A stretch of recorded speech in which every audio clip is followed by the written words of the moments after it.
I mean, speaking of crazy things that have happened so far this season, of course, the Kansas City Chiefs come to mind right away. The fact that you're seeing the Kansas City Chiefs and then the record next to them say 6-9 is insane. Like, that's the first time we've seen that happen. The first time that they've seen that E next to their name in the record since 2014. They haven't made the playoffs since that time. They've been in the playoffs every single year since then, I should say. They play on Christmas. They have the nightcap, 8:15 Prime Video. It's the only game on Prime. The other two are on Netflix against the Denver Broncos, who lost against the Jacksonville Jaguars this past week, kind of stopped their winning streak, 11 wins. Well, Jacksonville got their 11th win. Broncos stopped their 11-game winning streak. The Broncos got to continue, get back on the right path, because if they win this game, they continue to stay as potentially the number one seed.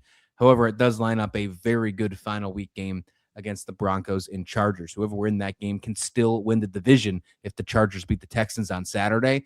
Let's just dive into this one on Christmas Day, though. Broncos, Chiefs. The Chiefs are going to have, who knows at quarterback? Shane Buechele was signed off the Bills practice squad. I mean, he might get the start. I mean, they're going to be playing, backups to backups in the quarterback position here.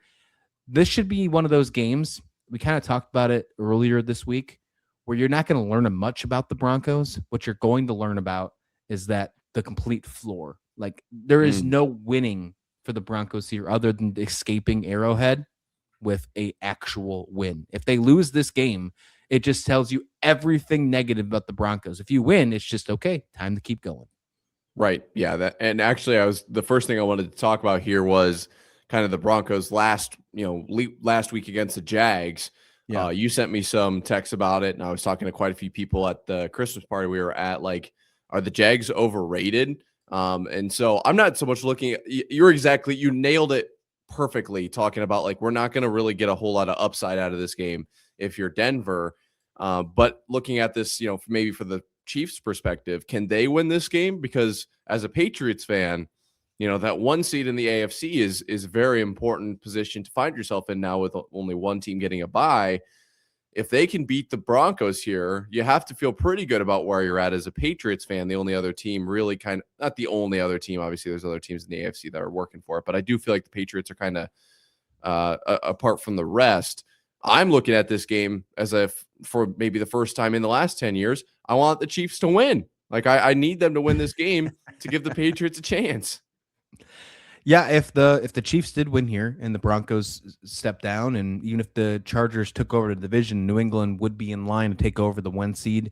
There obviously has to be other scenarios happening to make that happen. Patriots obviously have to do their work to make that work as well. But hey, when you're looking at the AFC playoff picture, when you talk about college football playoffs, you talk about the NFL playoff picture, sometimes you question, like, man, do you want the bye?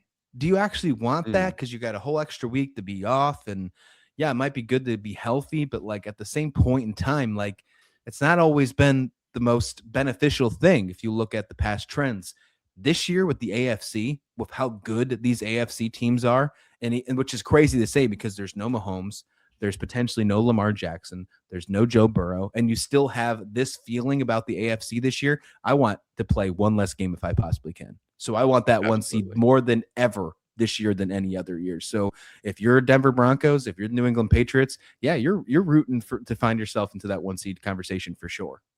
Absolutely. And you really kind of hit on something interesting there, right? We're kind of bouncing all over the place, but it's because we're at the end of the season and every one of these games has major implications across the board. Yeah. The quarterbacks in the AFC picture are not the quarterbacks that you traditionally would call powerhouses. But they're playing so well, right? Like, some of these guys are legitimately leading these teams to great seasons. And the Broncos are no exception for that. Like, they don't have Peyton Manning. This is Bo Nix. That's 3,600 yards for Bo Nix. Like, I wouldn't have expected that. I wouldn't have expected him to throw 24 touchdowns, 10 picks. Like, okay, that maybe double digits in interceptions. Like, I would have thought that'd been more towards 15, 16, right? Like, but you're still finding ways to win.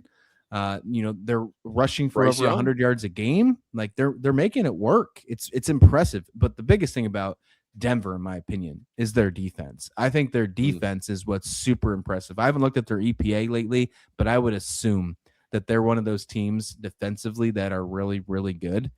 I will say this, though. I saw a stat earlier. It was talking about in the last 7 years or something like that, every team has been at least top 10 in both offense and defense EPA. And they said there's only a couple teams this year that's in that.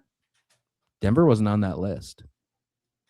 Something to look out for. I think that there's a lot of conversation around Denver and their 11-game win streak.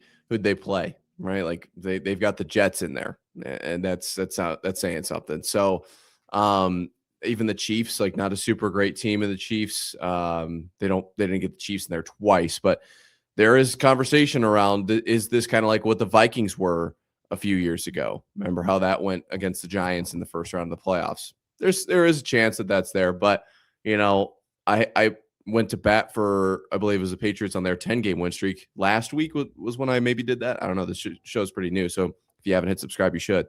But I'm going to say this exact same thing here. I'm not going to just pick one team.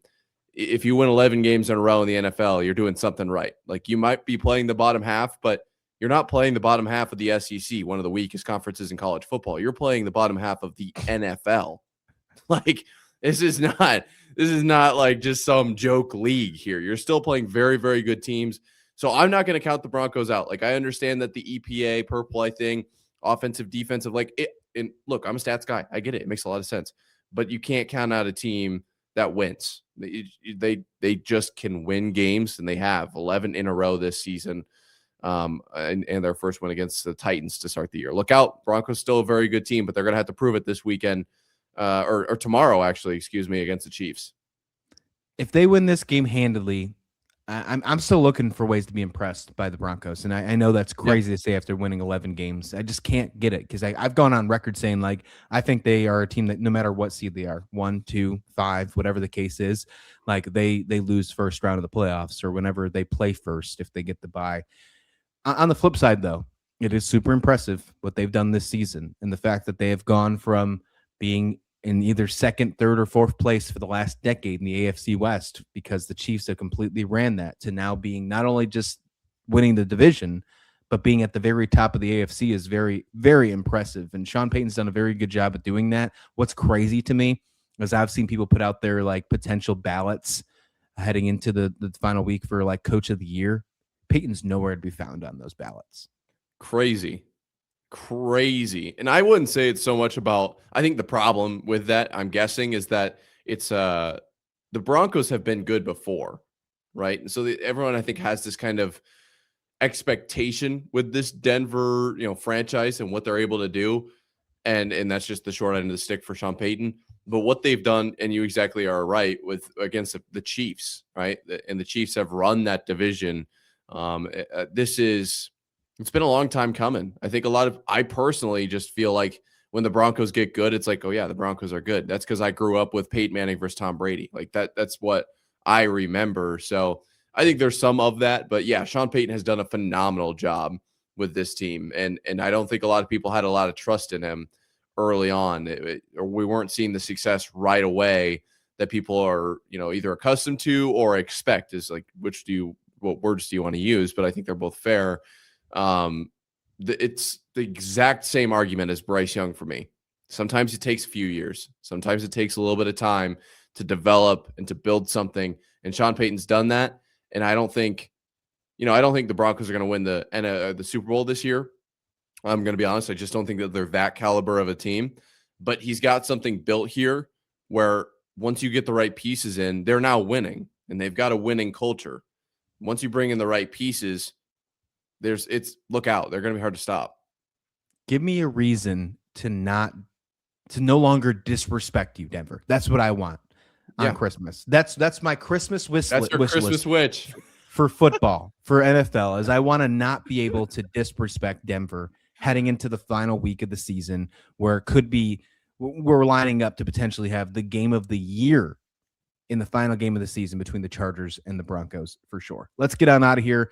Merry Christmas to everybody. I hope everybody has a great and safe holiday. We'll be back here on Friday right afterwards. What'd you ask for Christmas? Did you ask for anything special?